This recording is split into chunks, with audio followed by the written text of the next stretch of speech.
In the heart of the city lived Martin, a man whose power came not from God, but from something darker. His villa glowed with wealth.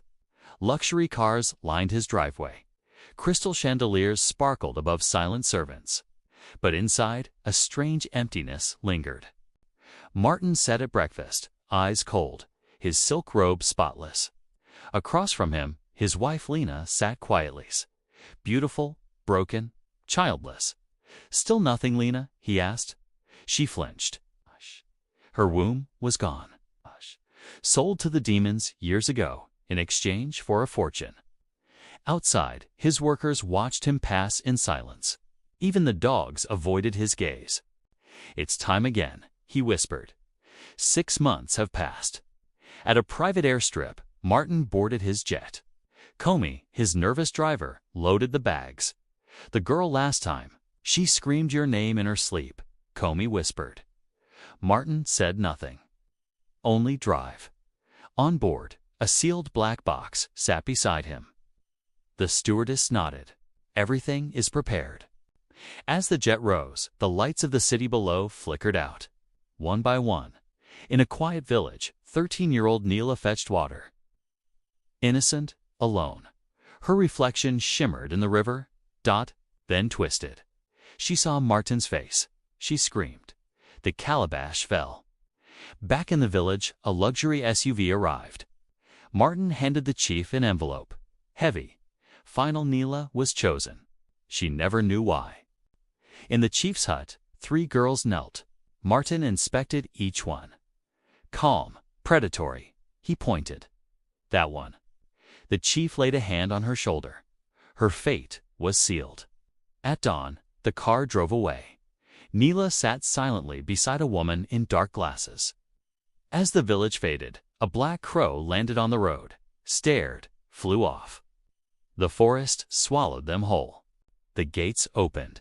Neela stepped into a world of glass, gold, and fear. Servants looked away. She was led to a room. No toys. No voice spoke.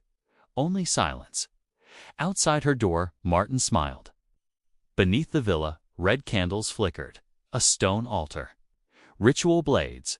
A doll made from hair and ash. Martin changed into sacred robes. His eyes glowed faintly. The sacrifice was ready. Neela wept in her bed. Through the open window, a white owl watched her. It blinked once, then softly. "Don't be afraid." The wind whispered. The owl flew off into the stars. At midnight, Neela was brought to the altar. Martin raised his blade. The room trembled. Suddenly, the candles blew out. A blinding light descended from the heavens. The walls shook. In the chamber below, it pierced the stone ceiling. Martin stared upward, skin burning. Neela floated above the altar, glowing. A voice echoed, "You took the wrong girl, and today, your reign is over." Martin dropped the blade. His face cracked, turned red. His eyes turned yellow.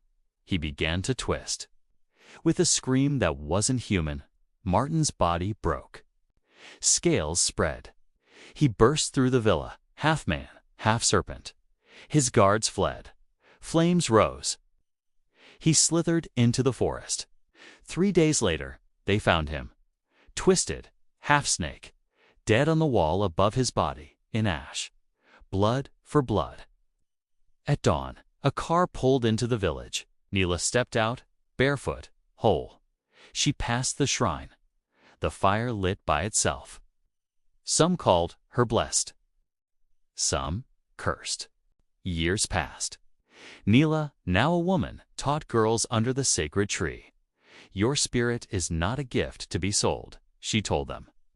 Far in the forest, something slithered, then went still, and through the trees, a whisper.